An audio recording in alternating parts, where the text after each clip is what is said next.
শামশেরগঞ্জের পর এবার সুতিতে পদ্মায় ভাঙন, আতঙ্কিত বাসিন্দারা। ভাঙনে ভিটেমাটি হারিয়েছে বহু মানুষ। এবার সুতির পদ্মা নদীতেও দেখা দিল ভাঙন।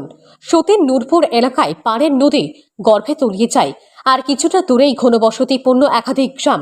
ঘটনায় আতঙ্কিত বাসিন্দারা ইতিমধ্যেই অনেক প্রয়োজনীয় জিনিসপত্র নিরাপদ স্থানে সরাতে শুরু করেছেন গ্রামের বাসিন্দারা। এখন আমাদের বাড়ির সামনে নদী চলে এসছে, কিন্তু আমাদের এক চাপের মধ্যে নদীটা বাড়িটা পড়ে যাবে। তো আমরা সব মাল টাল সরিয়ে নিয়েছি। আমরা এখন কি করবো? কোথায় যাবো?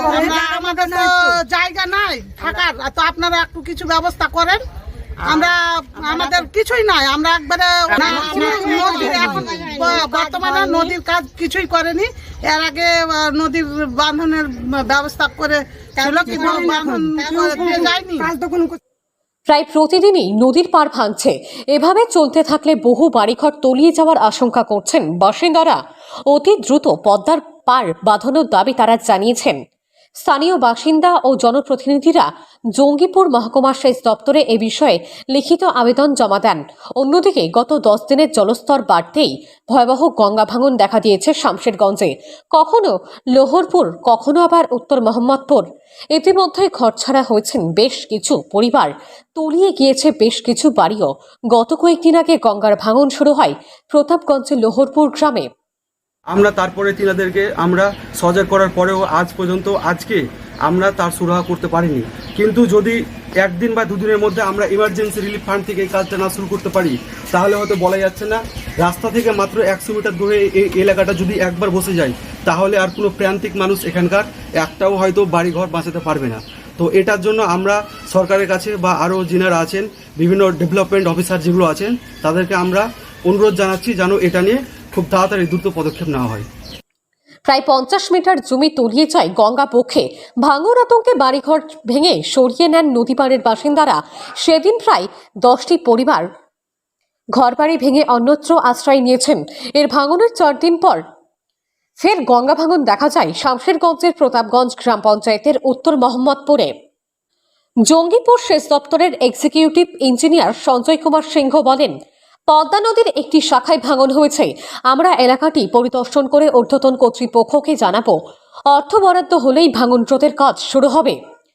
স্থানীয় সূত্রে জানা গিয়েছে, সুতি 1 ব্লকের চকসোয়াতপুরে পদ্মা নদীতে ভাঙন হয়েছে।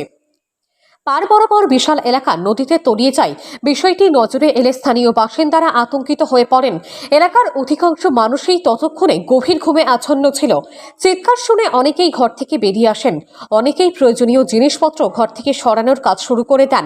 আতঙ্কে সারা রাত দু চোখের পাতা এক করতে পারেননি নদী তীরবর্তী এলাকার মানুষজন। নদী পাড়ের কয়েক মিটার দূরেই ঘন বসতিপূর্ণ সোয়াতপুর গ্রাম। নদীর পাড় বরাবর চলে গিয়েছে বিএসএফ রোড লাগোয়া বসত বাড়ি, আর কিছুটা পাড় ধসলেই বেশ কয়েকটি বাড়ি নদীতে। বর্ষার মরশুমে নদী জলে পরিপূর্ণ রয়েছে। প্রায় প্রতিদিনই নদীর জলস্তর বাড়ছে। ফরাক্কা ব্যারেজ কর্তৃপক্ষ নির্দিষ্ট পরিমাণে জল ছাড়ার ফলেই নদীতে জল বাড়ছে। ফরাক্কার কয়েকটি গেট খুলে দেওয়া হয়েছে।